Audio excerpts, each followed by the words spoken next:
Hey guys, it's TRIZE here, and this is an older hatchback body. In honor area of the stable release of version 4.2, I'm going to make an 80s electric hatchback that's made in China. It'll be gas-powered and automation, but at BeamNG, I'll convert it to be fully electric, which you'll see a little bit later. So starting with our build, pretty much like any communist car build, is the cheapest materials as possible. So steel pad material, and to make things kind of interesting, choose a ladder frame chassis rather than the good old monocoque like I always do in most of my builds. And everything else, steel panel material with a front transverse engine placement, and the suspension, coil front and back, solid extra coil. So for the engine, we're gonna make this not so powerful. Let's do an inline 4 engine made of cast iron. Well, in terms of the board stroke, let's see if it fits. No, it don't. So purposely gonna make a 3.8 liter engine with the bore set to 108 millimeters, the stroke max at 120 millimeters to make this heavy as possible. And the headers, the heavy boys, pushrod headers made out of cast iron.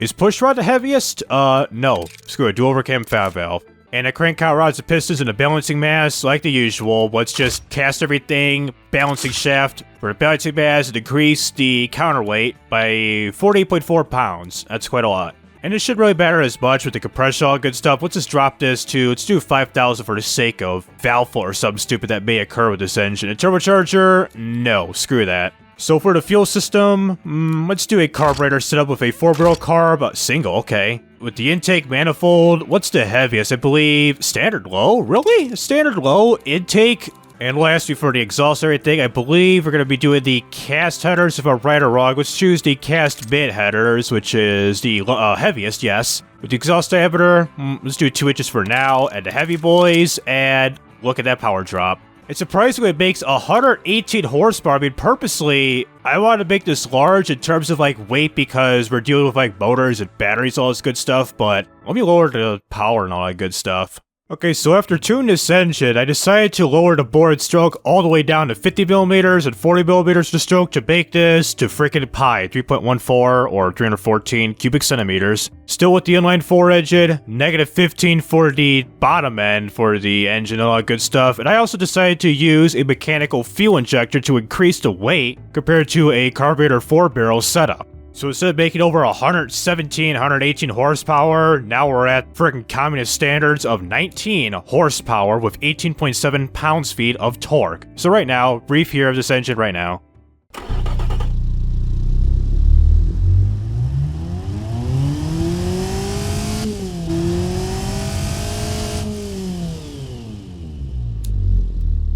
Not too bad, even though you're not going to hear it in BeamNG.drive once it becomes an electric vehicle. For the drive type, and sheesh, look at the freaking ride height that we got going here. I'm going to lower this pretty soon. So front wheel drive with a manual 4-speed with the top speed set 64 miles an hour. Oh, freaking boy. This is going to go very well here, ladies and gentlemen. And for the tires, let's do cross supply. Let's see how much cross supply could do for us. 145. I mean, we're not going to be going fast, so make this a highway illegal vehicle, so it should be good, yeah? And the brakes, all this good stuff. Let's just use a drum 2 shoe up front and a drum single shoe in the back. It should be okay in terms of brakes for now, but it can increase to like maybe 250 in the front and maybe 210 in the back, maybe. And the under tray, all this good stuff. No under tray. Who needs brake airflow in communist China? And for the interior this here hatchback, well, you know it. Basic interior with a, let's just do something here. Let's choose, for the hell of it, a basic A-track. Yeah, you can't even get this in America. And the steering for this bad boy, let's choose a manual racket pinion type of steering with no traction aids whatsoever. I mean, ABS brakes, you gotta work to get your abs going, kids. Hit the gym once in a while, you know? And safety, 1960s standard, or basic safety standards. And finally, for the suspension, the basic standard springs, twin dampers, and pest sway bars. And we're currently in between oversteering and understeering. Not too bad for some cross-ply tires, and oh boy, MPG rating. 38.8 MPG for a cheap-ass car like this with barely some good drivability. Not enough sportiness, comfort. What would you choose normal? Worse. Less drivability, more comfort, no sportiness whatsoever. Who needs that anyways? So it turns out the final cost of this here car cost $7,500 in the year of 1985. I mean, This is probably a good bang for your buck compared to the Yugo or something like that, yeah? I mean, you get a lot of MPG and all the good stuff, 19 horsepower. I mean, who could favor for a 314cc engine to be turned into an electric car? Especially being an electric car this cheap, I mean, yeah, it's good for the planet. Alright, so for this part of the video, we'll be doing a time-lapse here of me designing this here old-ass hatchback that's got these mirrors in place because this is a mod body called the Legacy Car Bodies you can download in the Automation Steam store, or the Steam Workshop, sorry. So I'm going to design the car as is in a time-lapse and then drive this bad boy to BeamNG.drive with the electric variant of this here car. So let's commence the time-lapse of the build right now. So for the design of this car, this entire build took me just under an hour to get this design. It took me some time to come up with a good front end, but I've managed to get one going. I started with these basic headlights you see on some cheaper model cars. I then added the indentations for the grille by painting the grille fixture to the body color. So it looks like that the grille is covered up as you don't need much cooling for an electric car. I also did the same thing with the bottom grille piece that's similar to a Saab 9000. Heading towards the back, I came up with a design for the taillights by making the taillight housing flush with the body cutouts, along with adding the side indicators, 2 brake lights, and a single reverse light, including a funky placement for the badging and the hatch door handle. Finally, I made some final adjustments to the brakes to reduce a tiny amount of weight and to reduce brake power as the game was complaining about me about that. So after getting everything done with this build, here's what I came out. This is the 1985 CEW Yaobai. English for sway, this Chinese-built electric car is a very basic, affordable vehicle to go from point A to point B. Despite the low power output, will it be practical enough to drive on the city streets or no? Alright, so I finally got this here communist car all set and done for the electric variant of this here car of 19 horsepower and all that good stuff. Well, first things first, before we export this bad boy to BeamNG.drive, despite our only 2 problems with this here vehicle, such as the engine being quite underpowered for its weight and the lack of power steering. So if you were to make this car electric, I think you go into the testing right here, yes, testing, and then click on this where it says description. For the trim description right here, it says on the automation patch notes, as you type in the following description on here is the exclamation point EV and another exclamation point. And this should automatically, by default, forcefully export the car to an electric vehicle, not just a gas-powered car. And you go into parts menu to select the electric motor and all that good stuff. So hopefully this will work out, so I'll see you in BeamNG.drive right now. So here we are at the map of West Coast USA, and looking at the top portion of the screen, almost the top right portion, as we can see here, we got the drivetrain right here showing electric as of right now. And of course, as proof as I accelerate, we can see here it's showing at 0 RPM. As I accelerate, we get the car going, and you're not even hearing an engine sound, and we're chugging along. I hit them as slow as I can possibly can. So for this part of the video, hopefully this is possible. Let's see if we can get a top speed with this here vehicle, which it showed that the top speed was like 64 miles an hour, but automation said it can go up to 58 miles an hour. So it's gonna drive this bad boy now. Accelerate again, and let's get a 0 to 60 test along the way too. Hopefully it can do so, and get out of my way. Get out of my way.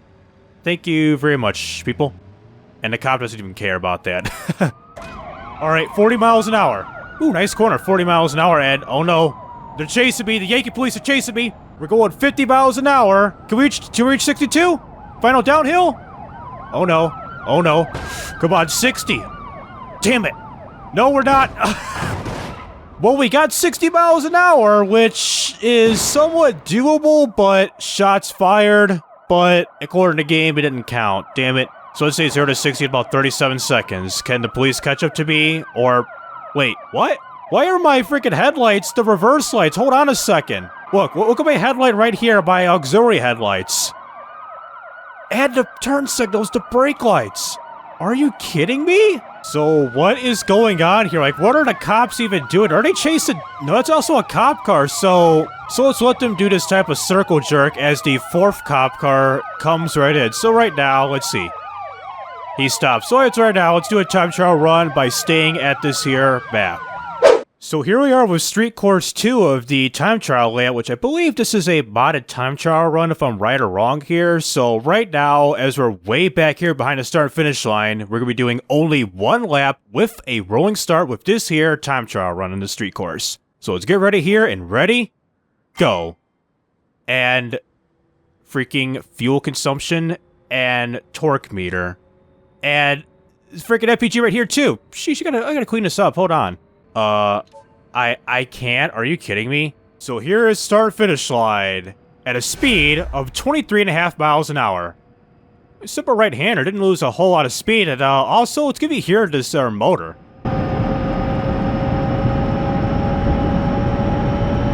So you can hear the motor as we're going at municipal road speeds in 40 seconds exactly, and we're still barely increasing speed. At least this car is, let's see. Hold on. I want to keep the speed testing going as much as I humanly can. I was about to say with my other crappy car builds, like my Crapmobile, whether it's the first version back in the Key Engine days, version 2 of the early automation BeamNG.drive expert thingamajig, and recently my Crapmobile V3 or my other communist car builds, well, at least this car is kind of powerful in a way as we are losing speed at this uphill. Oh my god. So it's somewhat powerful, but for the first time, it's electric, which I wanted to make an electric car back then, but I followed a tutorial online, but unfortunately, that was outdated and... oh no. Can it make it up the... No, No, it can't. I'm on the gas pedal. I'm on the gas pedal. Seriously, I'm still on the gas pedal. Oh, let me find another track real quick. So I decided to change this up by going to the alternate race circuit still on West Coast USA. And still, it's one lap of a rolling start like I just did right there. So the lap time is going about 39 miles an hour. Going through the drag strip and oh boy, stairs, uphills. Let's be like Claptrap in Borderlands. Not as bad as Claptrap vs. Stairs, where he just goes mentally insane as soon as he sees a single step that he has to come across, whether he wants to go up there or not. So the speed testing is still going off, so we got this big downhill right here. I believe cruising speed is around 40 miles an hour. Let's see how much we can take with this right-hander. 50. Pretty good. Not that bad for some cross-ply tires. I wish we can get the 0 to 62 time going. I like really want to, and half the time I want to play this legit. Whip it. I'm not going to let go of the throttle because the speed test counter, I don't care if we, well, cut corners. And here comes the final straightaway, 46 miles an hour as we barely steer our car. Well, let's see here. What's our cruising speed? Here's 47, 48, still going, 49. This should be dropping real soon. 50 miles an hour at the line of a time of 1 minute 54 seconds, 474 milliseconds, which, ooh, about ties my other best. The Aris CH250 Dyer, when was it? 2020? Holy crap. I haven't done a time trial run on this in over 2 years. Like, what is this supposed to be? Like, my worst cars of all time? Like, wait. I think this was my recession build cars, if I'm recalling correctly. The $10,000 like cheap car that's not really like supposed to be like the worst car of all time type of ordeal. So let's go to free roam, find a way to crash this out somewheres. At a speed of 52 miles an hour, camera and everything as is, in these tire barriers. That was disappointing. Let's see. How much of an impact did we make? Nothing at all, other than the tire just coming off as so. That's weird. So anyways, for the final part of the video, let's click on the free roam button and take ourselves down to the car jump arena to see if this communist-built electric car can reach its top speed. So take you to the top of the ramp right now. So here we are at the top of the ramp here, so get ready to accelerate here with a 2 light, a 3 light, a 4 light, and the 5th light. Wait till these go all green, and go. Green. Let's go, little buddy. 4 miles an hour, walking speed, jogging speed, and get ready for running speed right about now. Here we go, running speed. No speed limit. Accelerating. And 0 to 62 in 12.47 seconds at 288.57 feet. We're over revving in an electric car of a speed of over 120 miles an hour, 130 right now, exactly 130, 131. Where do we land? At the 250 mark. End over end as we go. Almost landed on our four wheels, and speaking of devil, let's drift. Over the pool. Yes. No, baby. Nope. We're in the pool. Upside down and on our side. Now, since we got an actual crash going with this here car, let's drop this boy fairly gently as so. Well, that wasn't so gently after all. So don't get to damage the car. Well, despite being steel and everything, what the hell, all of a sudden like that? So despite being all steel and everything, well, it didn't really held up its shape. Look at that, it's like a freaking banana or something at this side of the car. Left side, not much of a banana. And it's just hit me. Since it's not a gas-powered car where you don't hydrolock, can this actually drive in the water? We're accelerating. We're submerged. We are submerged. We're submerged. Are you kidding me? Now for the final part of the video, as I'm doing this right now, is we're going to be crashing ourselves at a very high speed at the final bridge pillar to get a high-speed crash test going, a true high-speed crash test going compared to what we did earlier, crashing those tire barriers where it just took off the tire, that's it. So 0 to 62 in 20.90 seconds of 694.81 feet. That's pretty bad, so we're going over 100 miles an hour. And stop. Camera going right now. Alright, 32 times slow-mo, go. It's going to be a slight overlapper at over 100 miles an hour. Ooh, look at that freaking bend right there. Not the bend, but the polygon going mental up in here. So, even more, too. There goes a tire. What'd it do, flight crew? FTC, flight team stand up. Full time. And like that, the car should drive. Yes? No, I forgot. It's front-wheel drive. I would say, because it's an electric motor, the engine is not broken. There's no main engine broken that we got going here whatsoever. So, the front of the car, is that the chassis right there? Yeah, that's a chassis right here, as you can see here. We damaged the car so bad that the chassis is exposed up in here, fool. So the back end glitched out pretty good. Is there a node? Yes, that's a node. Like, how'd that happen? As soon as I hit the bridge pillar, this node right here just went, like, into a freaking shank or something. That's pretty weird how it did that for the back bumper. That's pretty interesting. So that'll do it with automation and BeamNG.drive with the CEW Yaobai. Well, for a car that's made in communist China before the GM EV1, well, you can expect it's made in China and it's not as powerful as you've seen earlier. It makes 17 horsepower and it cannot climb a simple uphill. Even in West Coast USA's uphills or a simple uphill, you're gonna struggle big time.